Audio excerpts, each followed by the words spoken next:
अस्सलाम वालेकुम, my name is doctor Rida Fatima. I am a clinical physical therapist और मैं अपने शहर चिन्योट में पिछले 8 साल से Fatima physiotherapy and rehab centre पर अपनी फिजियोथेरेपी की सर्विसेज अंजाम दे रही हूँ।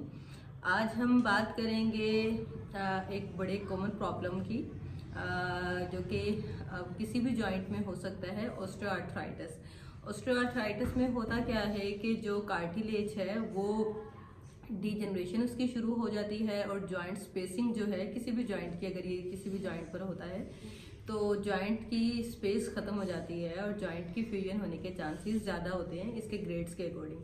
आज हम जो ज़्यादा कॉमन है ऑस्टियोआर्थराइटिस उस पर बात करेंगे, यानी कि नी ऑस्टियोआर्थराइटिस की। तो जैसा कि ये नी जॉइंट है, ये हमारी फीमर बोन है, ये हमारी टिबिया है, फिब्यूला है। इसके दरमियान ये जो है ये कार्टिलेज है, यानी कि मेनिस्कस है, ये कार्टिलेज बोन है। होता क्या है नी ऑस्टियोआर्थराइटिस में कि इसकी डिजेनरेशन शुरू हो जाती है। ये एज रेलिवेंट एक प्रॉब्लम है कि जैसे डिजेनरेटिव डिजीजेस में आती है। डिजेनरेटिव डिजीजेस मतलब कि आपकी एज रेलिवेंट जैसे ही आपकी उम्र बढ़ती जाती है और आपकी मुसलसल लोडिंग की वजह से इसमें डीजनरेशन शुरू हो जाती है, यानी कि ये ख़त्म होना शुरू हो जाते हैं। ये सबसे ज़्यादा ये मीडियल साइड की ख़त्म होती है क्योंकि यहाँ पर जो लोडिंग होती है जॉइंट पर वो ज़्यादा हो रही होती है। इसकी ऑस्टियोआर्थराइटिस ऑफ नी की 4 स्टेजेस होती हैं। फर्स्ट में ये क्या करता है कि ये अभी कम होना शुरू होता है।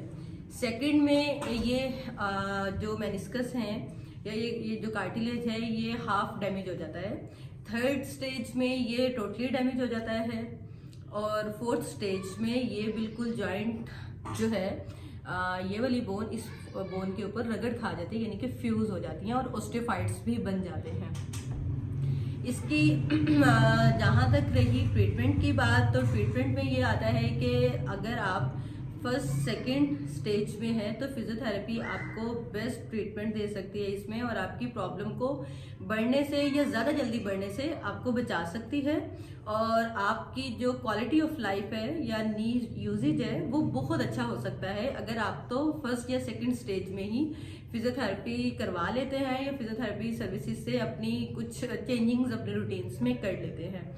अगर आप थर्ड स्टेज में चले गए हैं तो फिजियोथेरेपी की जो सर्विसेज है उससे आपको फ़ायदा तो हो सकता है, लेकिन जो फर्स्ट या सेकंड स्टेज में फ़ायदा होना था उसकी कंपैरिजन में आपको थर्ड स्टेज में कम फ़ायदा होगा। अच्छा, फोर्थ स्टेज ऐसी है कि जिसमें बोन आपस में ऊपर वाली बोन नीचे वाली बोन पर फ्यूज़ कर जाती है। उसमें एक सिंपल सा एक डॉक्टर जैसे कि ऑर्थोपेडिक डॉक्टर्स होते हैं वो एक सिंपल सी टर्म बोलते हैं कि बाजी तुसी गोडा चेंज करा लो। अब ये जो सा गोडा चेंज कराने वाली है यानी कि TKR है, टोटल नी रिप्लेसमेंट है। इसमें ये होता है कि आपका जॉइंट बिल्कुल रिमूव कर दिया जाता है और वहाँ पर आर्टिफिशियल नी जॉइंट लगा दिया जाता है जिसकी वजह से आपको कुछ रिलीफ मिल जाता है। इसके अलावा इसका और कोई हल नहीं है। पेन मैनेजमेंट इसकी बेस्ट हो सकती है, यानी कि इससे सबसे ज़्यादा पेशेंट को पेन ही होता है मीडियल साइड पर और पेशेंट को पेन महसूस होता है सीढ़ियाँ चढ़ने पर, पेशेंट को पेन महसूस होता है ज़मीन पर बैठकर उठने से, या पेशेंट को स्क्वाट पोजीशन में पेन महसूस होता है, जैसे कि पाकिस्तानी टॉयलेट फॉर्म है जो वो यूज़ करने में भी दर्द रहता है, या एक्सेसिव वॉक करने से भी अगर ओवरवेट हो तो दर्द रहने लग जाता है। इसके ये है कि आप जब भी आप अपना एक्सरेज फ़ौरन आपको करवाने चाहिए, उससे आपको डॉक्टर को कंसल्ट करना चाहिए कि आपकी नी की स्पेसिंग क्या रह गई है, नी की क्वालिटी इस टाइम क्या है। अगर आप किस लेवल पर हैं उस लेवल के अकॉर्डिंग अगर आप फिजियोथेरेपी ले लेते हैं, क्योंकि पेन में जस्ट इसकी पेन मैनेजमेंट अगर आप मेडिसिन की तरफ जाएंगे तो जस्ट पेन किलर्स हैं। पेन किलर्स में जब तक आप मेडिसिन का असर रहेगा, दर्द से आराम रहेगा, जैसे ही मेडिसिन छोड़ेंगे पेन दोबारा से शुरू हो जाएगा।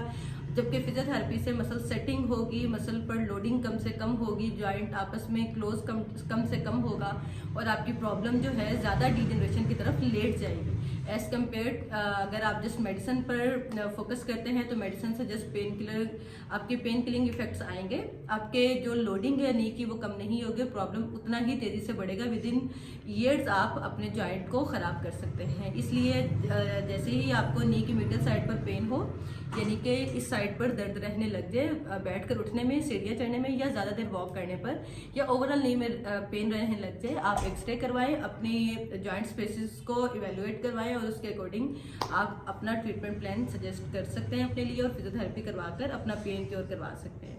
Thank you so much. अल्लाह हाफिज़।